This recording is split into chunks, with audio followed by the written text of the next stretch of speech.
Hello, I'm Rochelle Bradley, and I am a Nano Evangelist.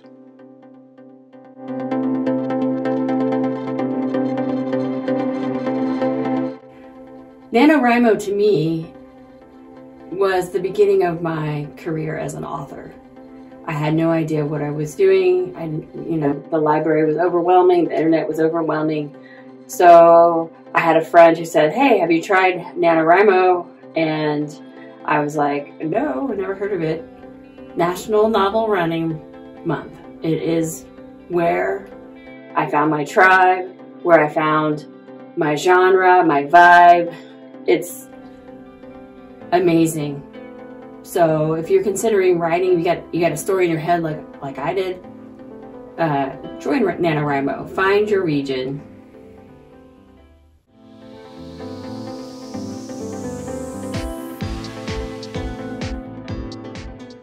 I am Rochelle Bradley, and this is my NaNoWriMo journey. I started NaNoWriMo in 2008. The reason for why I started writing was I had these characters inside my head, and they were fighting and wanting to get out. So when my son went to kindergarten, I had a little bit of free time, so I decided to try to write the stories. 2008 was interesting because, my son was gone, so it was quiet, and I didn't know anything about how to write a story. I knew I had a dream, and so I had a general idea of what it was going to go. But as far as structure, I had no clue. So I went to the library, and there were tons of books. There were so many books. I became overwhelmed, and I left. And the same thing with the internet. It's very overwhelming with the amount of information that you can find. I decided to not get a book and walked out of the library. I turned off the internet besides just when I needed to search for something, and I wrote in one Word document equaled one chapter of my story. And I decided to just write the story. And I was totally a pantser. Total pantser.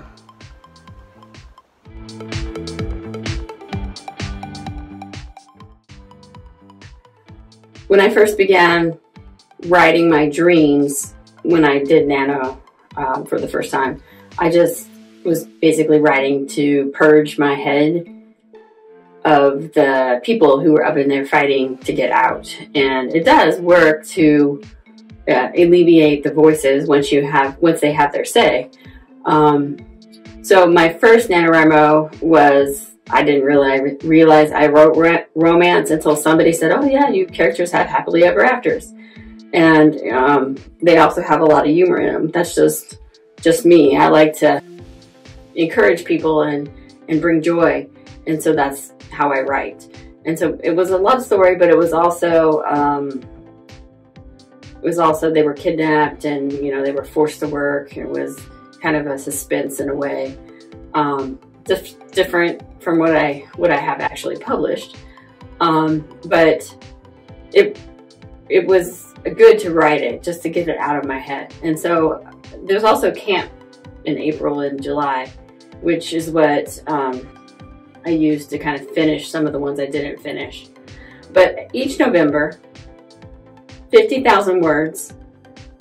I've been writing since 2008. And if I can do it, you can do it. My region is Dayton, Ohio. And I've been a part of that region for as long as I've been writing.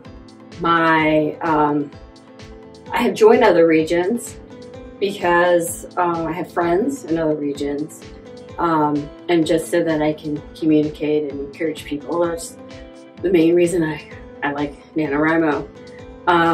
So what you do, what NaNoWriMo is, I'm glad you asked. It is a personal challenge. It is a international personal challenge to write 50,000 words in 30 days. That breaks down to 1,667 words a day. It doesn't seem like a lot or as much when you break it down like that. But if I can do it, you can do it. So it is doable. Now I know people who do, you know, it's 30 days of November. I know people who write half nanos, activities, whatever their life is throwing at them. They don't think they can do 50,000. A lot of times though, if you get in the groove and your muse is talking to you, 50,000 words is the least, you know, you can do. You can overdo, you know, 52. I know a lady who doubled Nano one year because the muse was talking 100K words in 30 days. Now, if you want your fingers to stay on, 100K might be a little much. But if you got to get it out, you know, those people are talking to you in your head, then you need to get it out. In 2015, I became a municipal liaison. A municipal liaison is a fancy word for volunteer. I volunteer. I work with the 3 other, this year I have 3 other ladies in my region. We throw, well, this year we'll have Zoom meetings, but usually we have write-ins where we go to certain places and we write. I like word wars. They're a really useful tool to get the words out of your head. And basically what you can do is you can do a word war by yourself if you know, just use the timer on your phone. But if you know another author or a writer, you can say, hey, let's do a war. And basically you set your timer for, you know, 5, 10, half an hour, hour, and say, hey, we're going to write this long, and whoever has the most words at the end wins. You get to know how you write, how consistent you are if you like always do 15-minute word wars. My preferred time is 20 minutes. I don't know what it is about that 20-minute mark, but once, I don't know, it's just something mental. It's like I have enough time to actually get into my writing groove in that amount of time, and I seem to do quite well. Why should you NaNoWriMo? Well, number one, you're not alone. When you're writing, you alienate yourself because you need to turn off the world outside to tap the world inside. So when you get onto NaNoWriMo.org, you can find forums if you need some kind of, you know, a name or color or whatever, even plot. They throw little story ideas out there that they're not going to use. And it's interesting because you can connect with other people, not only with your region, with, you know, different regions being bigger than other regions, but you can find people and, you know, make connections who get you. You know, you're a writer, you're alienated, but you have these characters and you have this wonderful creativity, and yes, you do, and you need to get your story out of your head, and only you can do that. But these other writers, these other Rhymos get you. They know what these people are doing to you, you know, up here. And they know the drive to write the story. They know the drive to create the world. Do I think you should NaNoWriMo? Of course. You have to get the stories out of your head. I can't write that story for you. Your mom can't write that story for you. Your creative, extra special friend cannot write that story for you. You need to write that story. And your characters will continue to talk to you until you sit your butt at your computer and start to write. Another reason I like NaNoWriMo is accountability. Every day you need to sit down and write, and you can see your little progress bar shoot up as you write. And some days you might only have 200 words, and some days you might have 4,000. You just never know what time it's going to allow, or what how your muse is going to talk to you. So don't be afraid to sit down, and even if you pound out only 200 words, and they're grueling and they're painstaking, and you have all these distractions, there's still 200 words on that story you didn't have. So keep writing, no matter what, just keep going. Some people like to go into their office or up into their room to write. They just put their headphones on or close the door, and they can get into the zone that way. But I don't like to write at home in the evening, especially. I like to go out. I meet some writer friends. Sometimes in the morning we go get coffee. Sometimes in the evening, you know, I can get a little treat, and I just put my headphones on and I immerse in my world. And then I'm not distracted by my 3 furry companions that are just the cutest little things, and they easily distract. I'm not distracted by noise or kids coming in or whatever. I like to get out and write, and I try to do that at least once a week, if not more. I've been doing NaNoWriMo since 2008, so 18, 19, 20, 21, 13 years. Wow. And I've been an ML since 2015, I believe. So I've been encouraging people to get the stories out of their head and onto the paper for that long. And every NaNoWriMo, I win. I get 50,000 words at least. Sometimes I'm just squeaking over the finish line. And I remember the first time I did it,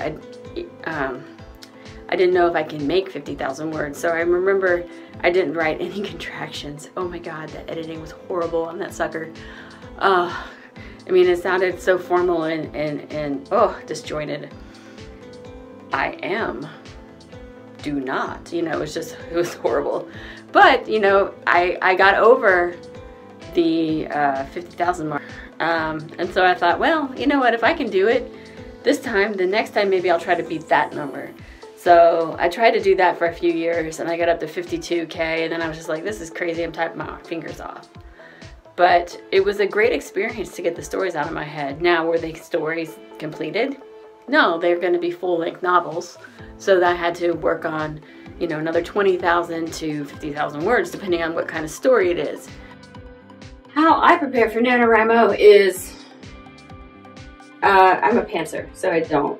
Just kidding. I do have a little bit. Usually my stories are, like I said, based on a dream. So it's kind of cheating as far as outlining goes, because I have points where, you know, this happens, this happens, this happens, because it happened in my dream. I also write romance. And when you write romance, there's a guaranteed happily ever after or happily for now. So you know your characters will end up together. That's just an easy cheat for romance, but it's also just how the genre works. For my contemporaries, which I've pretty much all written during NaNoWriMo, I did a little bit of, you know, I found pictures what my main characters look like, put them up, and created a Pinterest board. I write in Scrivener.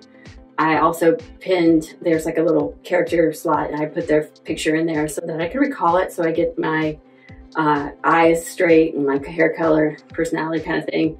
I can use a photo to help me. The other thing I like to do, well, I did have an epic fantasy I wrote during NaNoWriMo, and I had like my dream outline, but I also had to create the world. I had to create political systems. I had to create, you know, a map and town names, you know, actual names of, you know, their religion, and, you know, just words that they use in the world. And it was kind of, you know, Middle Earth kind of thing, but it was, you know, had magic. So, which I guess Middle Earth does, but anyway, it was very detailed. Now, did I do an actual plot where, you know, the main character did this and the main character did that? No, I had my timeline from my dream that I used. So I didn't actually plot it. I just had that little cheap dream. But I did do some massive month-long planning. And then for the second in the book, or in the series, which I was going to write that following Nano, I planned for a whole month. And then I had a dream 2 days before Nano, and all my planning went out the window, and I flew by the seat of my pants, like literally, because I only had 2 days to think of this story. And guess what? That 2 day before NaNoWriMo is the first book I published. So it ended up being really funny. And I liked using my writing group that we would meet and write together for NaNoWriMo to ask them if certain names were funny. And there's a lot of puns and innuendos in there, kind of like Austin Powers. And it ended up being a great, fun NaNoWriMo that year. NaNoWriMo does a really good job at creating themes. Each year has a theme. They've done tons over the year. Different like video game or I'm trying to think, kind of like medieval space. You know, there's all kind of, you know, they pick a genre or setting kind of thing and do the themes around. There's always a plot bunny hanging out on the poster or whatever. And then you also have t-shirts, like regular t-shirts. This one I have is an ML t-shirt. But the different t-shirts, you have regular t-shirts that are just, hey, it's NaNoWriMo. And then they have the ones that are, hey, I won. I wrote 50,000 words in 30 days. And look at me, I did it. They have the winter shirts. And they're fun. And they're a little bit different. And I have a couple of both different, the winter shirts and the regular shirts. And then, of course, I have a couple of Municipal Liaison shirts. This one's kind of like, it's got the thing in the sky, like Batman, because, you know, MLs are supposed to be superheroes. And so I thought that was cute. I have another one that has the horns. They have, like, you know, the opera-type Viking helmet. I say opera, but, you know, people wear them in the opera. But also Vikings, it's a Viking helmet, where they have it's one of their symbols. And so that's kind of fun because, you know, if you buy a NaNoWriMo shirt, they are a nonprofit. So that goes to help, you know, fund the things. They also have the Young Writers Program, which they send stickers and whatnots to teachers to help the kids and you know, for the program, for the Young Writers Program. It's a good thing. So if you want to check out their merch, go to their shop and pick up a NaNoWriMo shirt. And it's fun to actually see them, like somebody wearing a NaNoWriMo when they're, you know, you're like, hey, because it's worldwide. My name is Rochelle Bradley, and I am a Nano Evangelist.